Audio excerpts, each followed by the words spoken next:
Hello friends, GNM nursing board ವತಿಯಿಂದ ಎಲ್ಲರಿಗೂ good news. GNM nursing first year second year result announcement ಮಾಡಲಾಗಿದೆ. Officially ವೆಬ್ಸೈಟಲ್ಲಿ ನೀವು ರಿಸಲ್ಟ್ಗಳನ್ನು ನೋಡ್ಕೊಳ್ಬೋದು. ಆದರೆ ಸದ್ಯಕ್ಕೆ ಸರ್ವರ್ ತುಂಬ ಬಿಸಿ ಇರೋದರಿಂದ ನಿಮಗೆ ನೋಡಲಿಕ್ಕೆ ಆಗೋದಿಲ್ಲ. ಸ್ವಲ್ಪ ಸರ್ವರ್ ಫ್ರೀ ಆಗಲಿಕ್ಕೂ ಕೂಡ ನಿಮಗೆ ಟೈಮೇ ಬೇಕಾಗುತ್ತೆ. ಸೊ ವಿದ್ಯಾರ್ಥಿಗಳು ಅಥವಾ ನೀವು ಕಾಲೇಜಿಂದ ಲಿಂಕನ್ನು ಪಡ್ಕೊಂಡು ಆ ಒಂದು ಲಿಂಕನ್ನು ಥ್ರೂ ನೀವೇನು ಮಾಡ್ಬೋದು ಅಂತಂದರೆ ರಿಸಲ್ಟ್ಗಳನ್ನು ಕೂಡ ನೋಡ್ಕೊಳ್ಬೋದು. ಇಲ್ಲಪ್ಪ ಅಂತಂದರೆ ಆಫಿಷಿಯಲಿ ನೋಡ್ಕೋಬೇಕಂದ್ರೂ ಕೂಡ ನೀವು ಈಗ ಸರ್ವರ್ ಬಿಸಿ ಬರ್ತಾ ಇದೆ. ಎಲ್ಲ ವಿದ್ಯಾರ್ಥಿಗಳು ಈಗ ಅಟ್ ಎ ಟೈಮ್ ಆಕ್ಸೆಸ್ ಮಾಡ್ತಿರುವುದರಿಂದ ಮತ್ತು ಇವಾಗ ಜಸ್ಟ್ ಲಿಂಕನ್ನು ಅಪ್ಡೇಟ್ ಕೊಟ್ಟಿರುವುದರಿಂದ ಸ್ವಲ್ಪ ತಡ ಆಗುತ್ತೆ. ಇವಾಗ ಉದಾಹರಣೆಗೆ ನಾನು ಕೂಡ ನಿಮಗೆ ಇವಾಗ ತೋರಿಸ್ತಾ ಇದ್ದೀನಿ ಸ್ಕ್ರೀನಲ್ಲಿ. ಈ ಒಂದು ಲಿಂಕಿಗೆ ಕ್ಲಿಕ್ ಮಾಡಿದಾಗ ನಿಮಗೆ ಈ ರೀತಿ ಅಂತ ಬರುತ್ತೆ, ಕಾಂಟ್ ರೀಚ್ ಅಂತ ಬರುತ್ತೆ. ಇಲ್ಲಪ್ಪ ಅಂದರೆ ಸರ್ವರ್ ಅನ್ಅವೈಲೇಬಲ್ ಕೂಡ ಅಂತ ಬರುತ್ತೆ. ಸೊ ಇದಕ್ಕೆ ಸೊಲ್ಯೂಷನ್ ಏನಂತಂದರೆ ನೀವು 1 ಅವರ್ ತನಕ ವೆಯ್ಟ್ ಮಾಡಬೇಕು ಮತ್ತು ಟ್ರೈ ಮಾಡ್ತಾ ಇರಿ.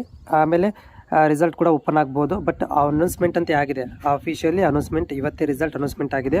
ಸೊ ಯಾರೆಲ್ಲ ಅಭ್ಯರ್ಥಿಗಳಿಗೆ ರಿಸಲ್ಟ್ ಸಿಕ್ಕಿದೆ ಅಂತ ಅಭ್ಯರ್ಥಿಗಳಿಗೆ ಕಂಗ್ರ್ಯಾಚುಲೇಷನ್.